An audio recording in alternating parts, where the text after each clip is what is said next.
세상을 뒤흔든 사람 바울 말씀을 나누고 있는데요. 오늘은 다름을 극복하기라고 하는 제목입니다. Overcoming differences. 복음과 은혜에는 차별이 없습니다. 그 어떤 신분, 지위, 배경, 스펙, 인종, 성별 상관없이 동일하게 하나님의 은혜로 구원받는 줄 믿으시기 바랍니다. 오늘 11절 말씀의 핵심이에요. 그러나 우리는 그들이 우리와 동일하게 주 예수의 은혜로 구원받는 줄을 믿노라 하니라. 저와 여러분들이 은혜 가운데에서 구원을 받았어요. 동등한 거죠. 동일합니다. 그럼에도 불구하고 교회는 다른 사람들이 모여 있어요. 각자의 배경과 관점, 그리고 신념, 선호, 가치관이 다릅니다. 특히 이민교회를 목회를 하면요, 똑같은 한국어를 하는데도 다 달라요. 어느 분들은 이제 캐나다에 1960년대, 70년대 오셨어요. 그래서 그때에 가지고 있었던 생각 그리고 가치관을 아직도 가지고 계시는 분들이 있습니다. 초기 이민 생활 그리고 이민교회에 대한 소중한 경험들이죠. 어떤 분들은 이제 한국에서 오셨어요. 제가 LA에서 목회를 할 때는 특히 제가 있었던 그 교회에는 또 남미에서 오신 분들이 굉장히 많이 있었어요. 그러다 보니까 오래되신 분들, 한국에서 새로 오신 분들, 또 남미를 거쳐서 오신 분들이 생각하는 방식들이 조금씩 다르고 문화적인 차이점도 보게 되었습니다. 아마 여러분 가정에서도 이러한 차이점들이 있을 거예요. 요즘 북미나 한국에서도 이 가정이 깨어지는 일들이 많이 있습니다. 근데 가정의 불화와 이혼, 여러 가지를 보면 사실 심각한 문제도 있지만 가장 많이 대두되는 게 뭐냐면 이 서로의 차이예요. 같이 회복할 수 없는 이러한 차이점 때문에 부부가 갈라서는 이유로 되고 있습니다. 여러분, 왜 그럴까요? 복음과 은혜에서 눈을 떼는 순간 서로의 다름이 더 커 보입니다. 오늘 본문은 예루살렘에서 열린 이 논란과 회의에 대한 내용이에요. 배경은 이렇습니다. 바울과 바나바가 선교사로 파송을 받아서 복음을 전하기 시작합니다. 지난주에 저희가 말씀을 나누었죠. 그래서 가는 곳마다 말씀을 전했을 때 유대인들 가운데에서 믿는 자들도 있었지만 반대로 시기하며 공격하는 이들도 많았어요. 근데 바울은 사실 이거를 충분히 이해했어요. 왜? 자기도 과거에 그들과 똑같은 생각을 가졌기 때문에 그래요. 동일한 생각과 입장을 가지고 있었기 때문에 이해했던 거죠. 그런데 오히려 수많은 이방인들이 복음을 듣고 믿고 순식간에 확장되어 나가기 시작합니다. 사도행전 13장 48절 49절 말씀이에요. 같이 한번 읽어볼까요? 시작. 이방인들이 듣고 기뻐하여 하나님의 말씀을 찬송하며 영생을 주시기로 작정된 자는 다 믿더라. 주의 말씀이 그 지방에 두루 퍼지니라. 할렐루야. 이방인들이 복음을 듣고 주의 백성이 되는 거예요. 놀라운 하나님의 능력입니다. 하나님의 마음은 이방인들도 구원을 받는 거예요. 하나님을 전혀 몰랐던 그들의 강팍한 마음도 성령님께서 역사하시면 이러한 기적이 일어납니다. 근데 문제는 예수를 믿는 유대인들의 반응이었어요. 이방인들이 구원을 받으면 기뻐 뛰며 하나님 앞에 감사를 드려야 되는데 예수를 믿는 유대인들의 반응은 뭐냐면 이방인들도 예수를 믿으면 우리와 같이 율법을 지키고 우리와 같이 할례를 받아야 된다라고 주장하고 있는 거예요. 과연 이방인들도 유대인들처럼 율법을 따르고 할례를 받아야 될까요? 여러분들은 어떻게 생각합니까? 2000년 후에 사실 저와 여러분들은 다 유대인들의 입장에서는 이방인들이었어요. 여러분들은 구약의 이스라엘 백성들이 지켰던 율법들을 다 지키고 있습니까? 아니면 할례를 받았습니까? 이 내용이 저와 여러분들에게는 어떻게 적용이 될까요? 적용되는 부분들이 너무나도 많이 있죠. 왜냐하면 우리가 오랫동안 신앙생활을 하면서 나름대로 우리가 중요하다고 생각하고 있는 그런 부분들을 예수 믿는 사람들에게 우리도 똑같이 요구할 때가 많이 있다라고 하는 거예요. 그래서 오늘 내용을 통해서 3G예요. Gentile, Gospel, Grace. 이방인, 복음, 이 은혜의 내용을 통해서 말씀을 나누고자 합니다. 첫 번째, 젠타일, 이방인. 다른 이에게 같은 멍에를 요구하지 말아야 합니다. 아이러니하게 논란을 일으킨 자들은 예수를 안 믿는 유대인들이 아니라 예수를 믿는 유대인들이었습니다. 그들의 입장에서는 평생 율법 가운데 살았기 때문에 이방인들도 그것을 지키는 것이 당연하다고 여겼던 거예요. 하지만 이방인들은 다릅니다. 전혀 다른 배경, 문화, 그리고 생각과 관점을 가지고 있었어요. 그들에게 똑같은 멍에를 요구하는 것은 합당치 않은 거죠. 제가 몇 달 전에 우리 목회자들이 함께 공부했던 탈기독교 시대의 교회, 그 책을 소개한 적이 있습니다.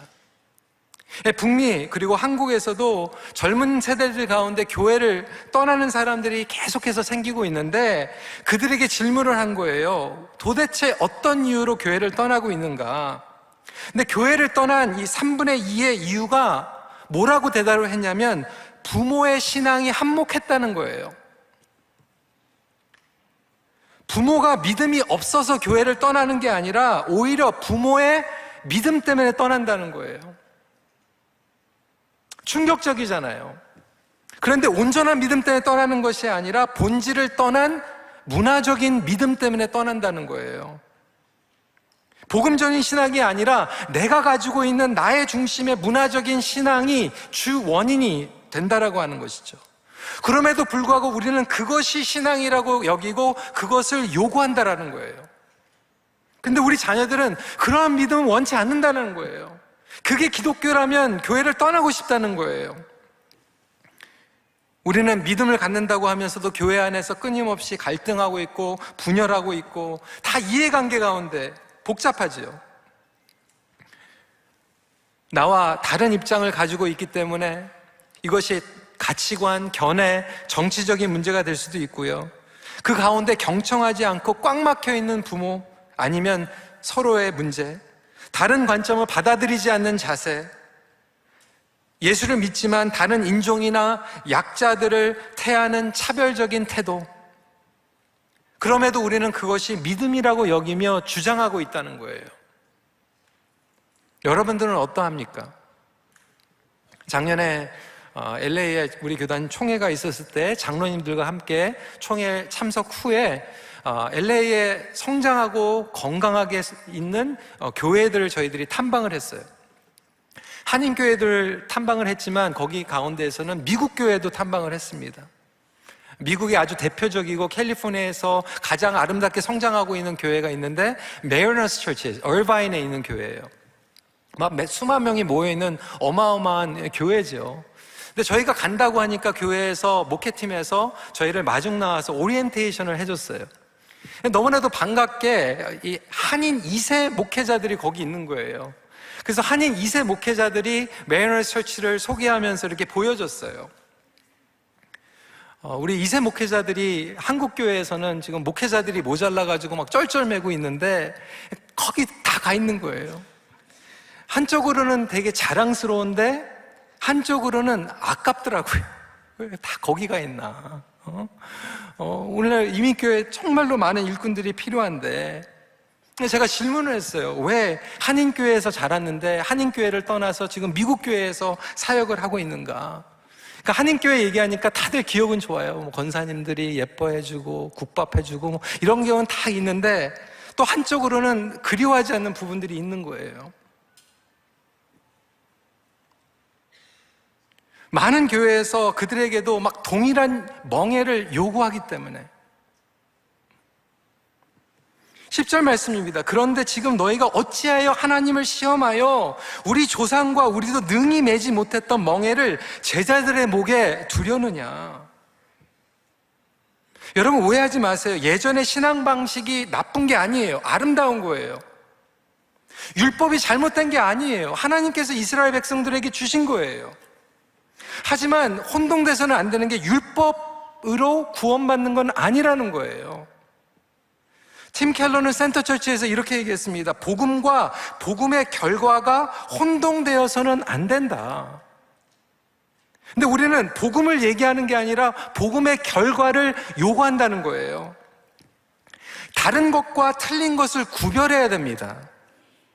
문제는 다른 것과 틀린 것을 헷갈려 하는 거예요.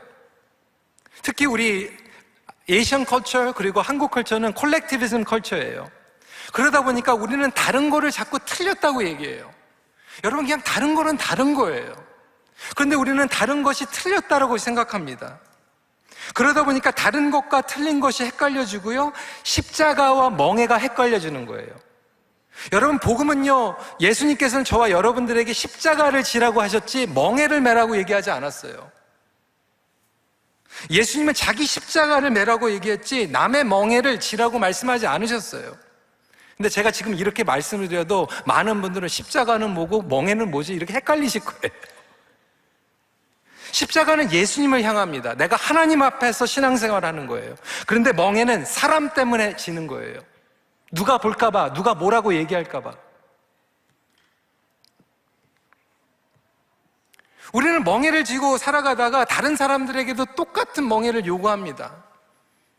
요즘은 많이 바뀌었지만요, 여전히 제가 KM, EM 이렇게 하다 보면 식구들이 뭐 아까 K랩도 마찬가지지만 3대가 우리 교회 다니고 있거든요. 그러니까 EM에 막 며느리가 있는데 KM에 우리 권사님 계시고 이런 경우들이 많이 있어요. EM의 부부관계 가운데 힘든데 보면은 얘기를 들어보니까 그 시어머니와 갈등, 여기에서 자란 2세인데 옛날의 방식을 자꾸 요구한다는 거예요. 너무 힘들어해요. 근데 그 권사님 제가 알거든요. 너무나도 신앙도 좋으시고.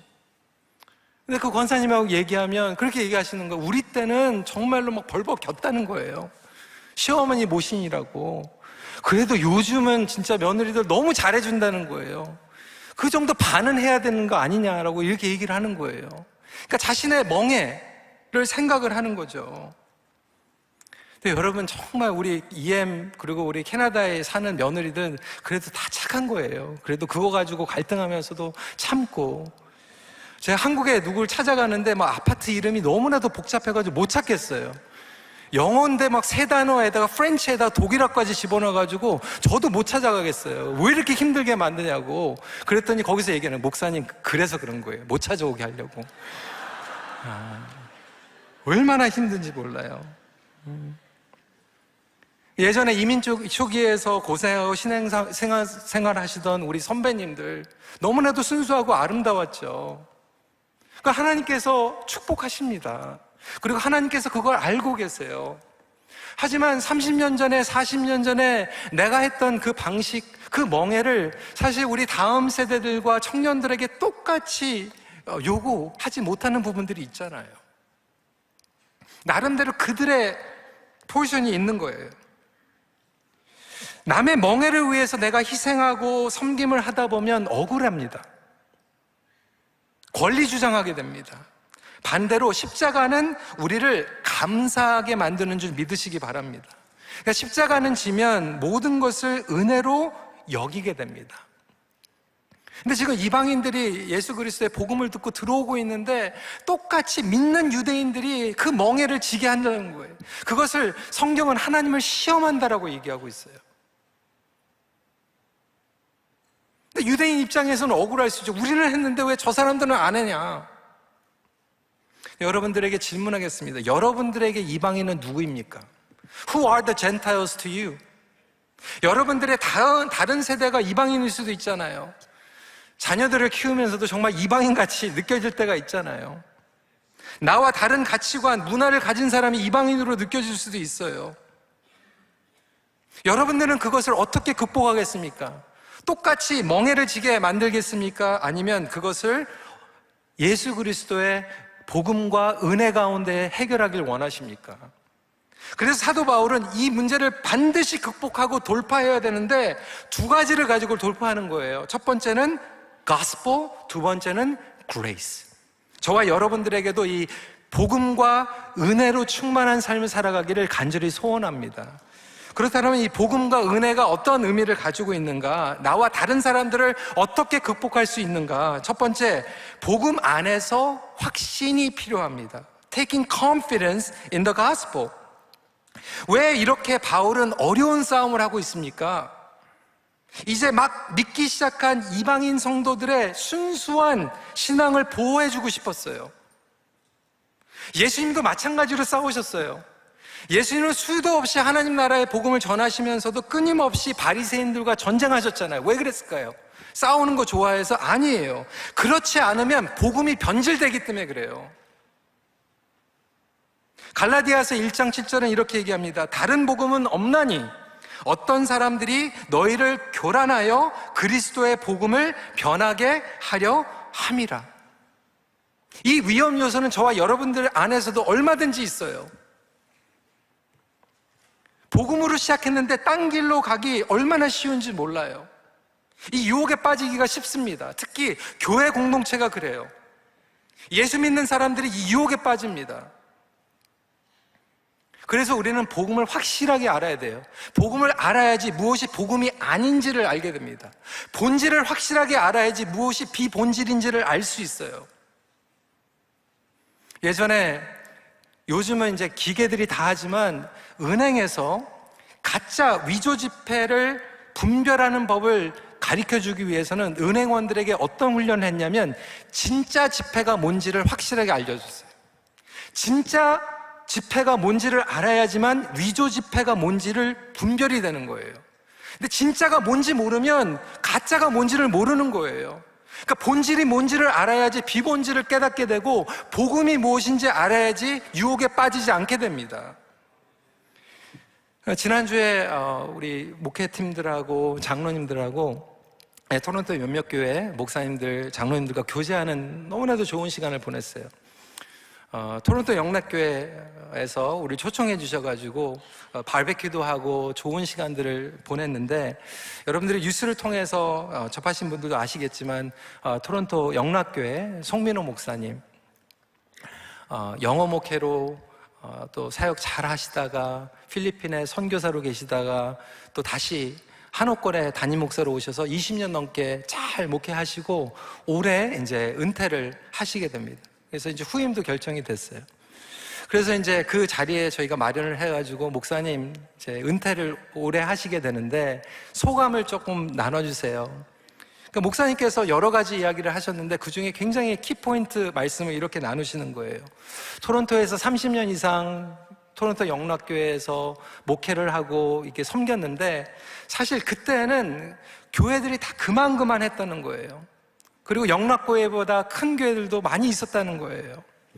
그런데 30년 동안 쭉 지켜보다 보니까 어떤 교회들은 사이즈가 어느 정도 있었는데도 불구하고 오히려 쇠퇴되고 어려워지고, 어떤 교회들은 꾸준하게 건강하게 부흥하고 성장하는 교회들을 봤다는 거예요. 무엇이 그 교회들을 성장하게 만들었고 무엇이 그 교회들이 힘들어지게 만들었는가, 그것을 얘기하면서 딱 두 가지를 얘기하시더라고요. 제일 중요한 게 뭐냐면 복음에 대한 분명한 교리, 그러니까 복음이 분명해야 된다는 거예요. 그리고 두 번째, 상황이 바뀌고 시대가 바뀌기 때문에 끊임없이 과감한 변화, 이 두 가지를 붙잡아야 된다는 거예요. 텍스트와 컨텍스트. 여러분, 복음은 절대로 변하지 않습니다. 그런데 시대는 변해요. 그 얘기는 뭐냐면 복음은 그대로 붙잡고 있을 때 변화하는 시대 가운데에서 우리도 끊임없이 변화 가운데 나가야 된다는 거예요. 복음 빼놓고.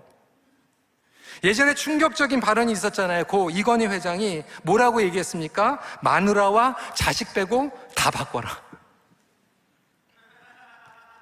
되게 좋아하네요. 근데 여러분, 우리 교회가 그렇게 할 수 있습니까? 복음과 은혜만 빼놓고 다 바꿀 수 있습니까? 너무나도 중요한 포인트예요. 복음이 아닌 다른 신념이 확신이 되면 힘듭니다. 우리가 싸워야 되는 대상은 이방인이 아니에요. 우리 자신이에요. 왜냐하면 어느 순간인가 저와 여러분들이 지금 이방인들을 어렵게 만드는 교회 안에 믿는 유대인들이 될 수 있기 때문에 그래요. 이방인의 사도로 부르심을 받은 바울, 그렇다면 이방인의 눈높이에서 복음을 전해야만 합니다. 그래서 여러분들이 자녀들에게 복음을 전할 때 복음을 전해야지 다른 거 전하지 마세요. 선교지에서도 마찬가지예요. 어느 선교사님은 그 방문했더니 되게 좋아하더라고요. 막 훈련시켰다고 그러는데 가서 보니까 한국말로 주여 하고 있어요. 왜 아프리카에서 주여 가르쳐 줍니까? 아프리카 말로 기도하면 되지. 왜 죄다 한복 입혀놓고 막 이렇게 건건하다고 그렇게 얘기하고 있습니까? 외국에 나가가지고. 우리는 우리가 믿는 식을 그들에게 강요하면서 그렇게 따라하면 잘 믿는다고 여기고 있는 거예요. 무엇이 복음인지 정확히 알아야 되잖아요. 여러분, 복음이면 충분합니다. 더 어떤 다른 것들을 추가할 필요가 없어요. 그래서 그 복음, 싸워야 할 진리에 목숨을 걸어야만 합니다. 그 복음은 다른 거 없잖아요. 예수님께서 저와 여러분들을 위해서 이 땅에 오셨고 십자가에서 보혈을 흘리셨어요. 그래서 저와 여러분들이 예수만 믿으면 하나님의 자녀가 되는 줄 믿으시기 바랍니다. 그거 말고 다른 거 가지고 싸울 필요 없는 거예요. 그런데 우리는 목숨을 걸어야 할 것은 놔두고 싸울 필요가 없는 비본적이 가지고 목숨을 걸고 있다는 거예요. 그래서 사도 바울은 이 복음 안에서 확신을 가지고 싸우고 있어요. 여러분, 혹시 본질이 아닌 거 가지고 목숨 걸고 계십니까? 복음이면 충분하다라고 하는 고백은 복음만 붙잡으면 된다는 거예요. 이 세상이 변하고 우리 교회가 다 바뀌어도요, 우리는 복음만 붙잡으면 되는 거예요. 그게 하나님께서 원하시는 거예요. 마지막 포인트입니다. 공통 분모인 은혜로 돌아가야 됩니다. 예루살렘 공회에서 함께 고민했어요. 이방인 선교가 너무나도 중요한 문제였기 때문에 그래요. 여러분, 이때 예루살렘 공회에서 결정된 내용이 저와 여러분들에게도 지금 미치고 있는 거잖아요. 그래서 여러분들 다 율법 안 지켜도 되고 할례 안 받아도 되잖아요. 할렐루야. 지금 너무나도 중요한 결정을 하고 있는데 오늘 그 결정, 미팅을 하고 있는 내용을 보세요. 4절이에요. 예루살렘에 이르러 교회와 사도와 장로들에게 영접을 받고 하나님이 자기들과 함께 계셔 행하신 모든 일을 말하며, 이 연합을 위해서 지금 서로를 인바이트해서 사도 바울과 바나바도 예루살렘까지 갔어요. 너무나도 중요한 미팅이기 때문에. 근데 여러분, 여기에서 우리가 배울 점은요, 보고를 합니다. 그리고 소통을 해요. 그리고 듣습니다. 하나님께서 어떻게 역사하셨는지. 그리고 분별합니다. 이것이 나와 다른 사람들과 연합할 수 있는 비결이에요. 그들의 삶 가운데 역사하신 하나님의 역사하심을 듣고 소통하고 듣는 거예요. 그럼에도 안타깝게 그곳에 어떤 사람들은 계속해서 반대 입장을 고집합니다. 5절 말씀이에요. 바리새파 중에 어떤 믿는 사람들이 일어나 말하되 이방인에게 할례를 행하고 모세의 율법을 지키라 명하는 것이 마땅하다 하니라. 고집도 세요. 베드로가 얘기했거든요. 고넬료에게 하나님께서 역사하셔가지고 내가 세례를 베풀었다.